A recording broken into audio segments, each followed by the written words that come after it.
Halo teman-teman, kali ini saya tertarik untuk membuat sebuah video yang berbeda dari video-video sebelumnya yang telah saya buat. Sebelumnya saya membuat sebuah refleksi yang saya beri judul begitu ya, seri refleksi hidup.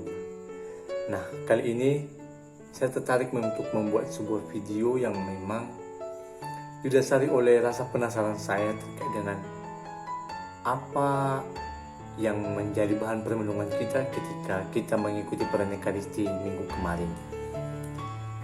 Ya, tepatnya ketika dalam bacaan Injil dikatakan bahwa Yesus berdoa kepada Bapaknya demikian. Saya bacakan langsungnya supaya tidak salah. Dikatakan demikian dalam Injil Matius. Aku bersyukur kepadamu Bapa, Tuhan langit dan bumi, karena semuanya itu Engkau sembunyikan bagi orang bijak dan orang pandai, tetapi Engkau nyatakan kepada orang kecil. Nah, sepintas, saya melihat bahwa tampaknya Yesus ini memberi sebuah perbedaan antara orang pandai, bijak dengan orang kecil begitu ya. Lantas saya pun bertanya dalam hati sebenarnya, apa yang salah dengan orang pandai? Apa yang salah dengan orang bijak begitu?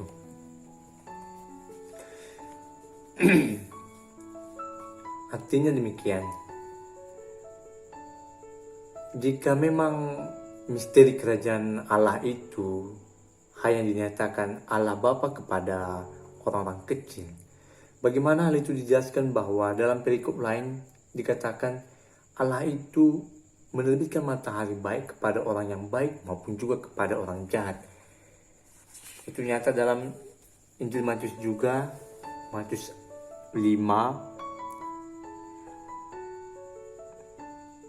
ayat 45 dikatakan demikian. Karena dengan demikianlah kamu menjadi anak-anak Bapamu yang di surga, yang menerbitkan matahari bagi orang yang jahat dan orang yang baik, dan menurunkan hujan bagi orang yang benar dan orang yang tidak benar. Itu artinya kasih Allah memang selalu dinyatakan kepada semua orang, entah dia itu baik, entah itu dia tidak baik atau jahat, entah dia itu salah atau benar begitu ya. Nah, tapi dalam Injil Matius yang dibacakan hari Minggu kemarin itu jelas dikatakan bahwa memang Bapa itu tidak menyatakan misteri kerajaannya kepada orang pandai atau orang bijak, tetapi kepada orang kecil. Lalu saya, mungkin juga kita semua ketika menonton video ini lantas bertanya, apa yang salah dengan orang pandai dan orang bijak sehingga Allah tidak menyatakan misteri kerajaannya kepada mereka? Di sini jelas dikatakan bahwa semuanya tersembunyi bagi orang bijak dan orang pandai, tetapi Engkau nyatakan kepada orang kecil. Artinya ada sebuah perbuatan aktif dari Allah yang memang kesannya sengaja untuk menyembunyikan kepada orang-orang pandai dan orang bijak misteri kerajaannya, tetapi menyatakannya secara terbuka kepada orang kecil. Nah, namun jika kita memang sepintas mengatakan bahwa nampaknya Allah pilih kasih, itu juga tidak benar. Karena Allah tidak mungkin pilih kasih begitu. Kasih Allah itu tetap universal kepada semua orang. Karena memang Allah itu satu, dan setiap orang yang diciptakannya akan kembali kepadanya, dan ia juga mengasihi apa yang telah ia ciptakan. Itu artinya memang tidak mungkin Allah hanya menyatakan misteri kerajaannya itu kepada orang-orang khusus, orang-orang tertentu. Lalu pertanyaannya, bagaimana ayat ini bisa dijelaskan dengan kasih Allah yang universal, yang bisa menjangkau ke semua orang begitu ya? Entah itu orang baik, entah itu orang tidak baik, entah orang pandai, entah orang bodoh, orang kaya, orang miskin begitu. Ada satu hal yang perlu kita ingat. yaitu Allah senantiasa mengkomunikasikan cintanya kepada semua manusia. Tujuannya ialah agar ia dikenal, agar kasihnya juga mudah, agar kasihnya juga dialami oleh semua manusia. Namun nyatanya yang terjadi ialah tidak semua manusia dengan serta-merta mampu menanggapi ataupun menerima, ataupun juga bisa dikatakan mengalami pemberian kasih Allah itu sendiri. Mengapa? Ya karena memang dalam diri manusia itu ada yang disebut dengan otonomi, ada yang disebut dengan kebebasan, dan itu memang anugerah dari Allah, dianugerahkan Allah kepada manusia, sehingga kita ini tidaklah robot yang serta-merta taat begitu saja kepada Allah. Artinya yang bisa diremot-remot Allah, kamu ke kanan, kita akan ke kanan, kamu ke kiri, kita akan ke kiri, begitu. Tidak demikian. Tapi Allah menganugerahkan kepada kita sebuah kebebasan yang tentunya juga ketika kita taat ataupun beriman kepadanya, itu lahir dari kebebasan kita sendiri. Dan Allah tidak mungkin memaksa kita, begitu, memaksa kita untuk percaya. Nah, dalam hal inilah perikop ini bisa dijelaskan. Artinya, meskipun Allah telah menyatakan kasihnya kepada kita, menyatakan kasihnya kepada semua orang, tapi nyatanya ada juga orang yang menolak kasih Allah. Ada juga orang yang dengan terang-terangan menolak kehadiran Allah. Ya, meskipun ia beriman, tapi perbuatannya itu tidak menunjukkan bahwa ia seorang yang beriman, begitu. Dengan demikian ia bisa disebut dengan sebagai ateis praktis. Dia beriman kepada Allah, tapi perbuatannya tidak menunjukkan isi imannya, begitu. Nah, dalam hal ini Yesus mencekam, ya bisa kita sebut mencekamnya orang-orang bijak dan orang pandai. Mengapa? Karena memang umumnya, ya bukan hendak mengeneralisasi ya, tetapi yang salah pada orang bijak dan orang pandai itu ialah ketika mereka merasa mampu, ketika mereka merasa memang tidak peduli lagi dengan apapun yang ada di sekitar ini, karena mereka sudah merasa berkecukupan, gitu. Dengan demikian bisa dikatakan bahwa yang salah pada orang bijak dan orang pandai itu ialah rasa sombongnya sendiri, arogansi mereka sendiri. Dan sebenarnya arogansi ini tidak hanya ada pada mereka sih, juga orang kecil, orang-orang miskin ataupun orang-orang yang bodoh juga ada arogansi begitu. Namun nyatanya yang sering terjadi, hal itu memang sering muncul dalam diri orang yang pandai atau orang-orang bijak.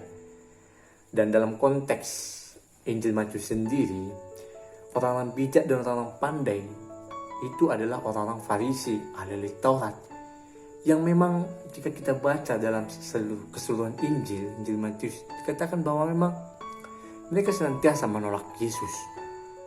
Mereka selalu memandang buruk apa yang dikerjakan oleh Yesus. Bahkan hal yang baik sekalipun mereka anggap sebagai sebuah yang negatif. Yesus dituduh sebagai salah satu dari pengikut Beelzebul ketika ia menyembuhkan orang yang kerasukan setan. Nah, dengan demikian, ketika rasa sombong, rasa negatif, arogansi yang ada dalam diri manusia itu mendahului rahmat Allah, artinya itu yang membentengi pandangan pemikiran manusia akan kasih Allah yang dinyatakan Allah kepada manusia. Dan demikian memang kasih Allah itu tidak bisa dialami oleh mereka. Dan tentunya misteri keselamatan pun tidak mungkin terungkap bagi mereka. Nah, lain halnya dengan orang kecil ataupun orang pandai, orang sederhana.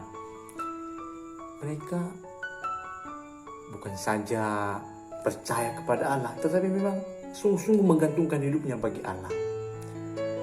Dan ada juga tafsir yang mengatakan bahwa orang kecil ataupun orang sederhana itu dikatakan hendak mengungkapkan suatu sifat dari manusia yang memang menggantungkan harapannya kepada Allah.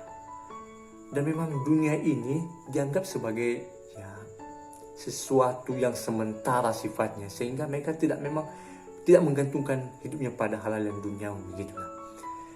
Hati dan pikiran mereka selalu terfokus kepada Allah. Dan karena itu mereka mudah percaya. Dan karena itu mereka mudah mengalami kehadiran Allah. ketika Allah menyatakan kasihnya kepada mereka, mereka cepat menanggapinya. Nah, inilah yang sering terjadi ataupun yang sering kita alami dalam kehidupan sehari-hari. Setiap hari Allah itu hadir dalam hidup kita.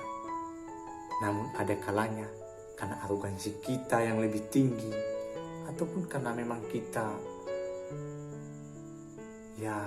dalam situasi yang memang buntu, bingung begitu. Acap kali meskipun Allah hadir di depan kita, meskipun Allah hadir di dalam kehidupan kita, kita menganggap Allah tidak hadir. Kita membuat kehadiran Allah itu tidak hadir. Siapa yang salah nih? Jika demikian, siapa yang salah? Apakah Allah?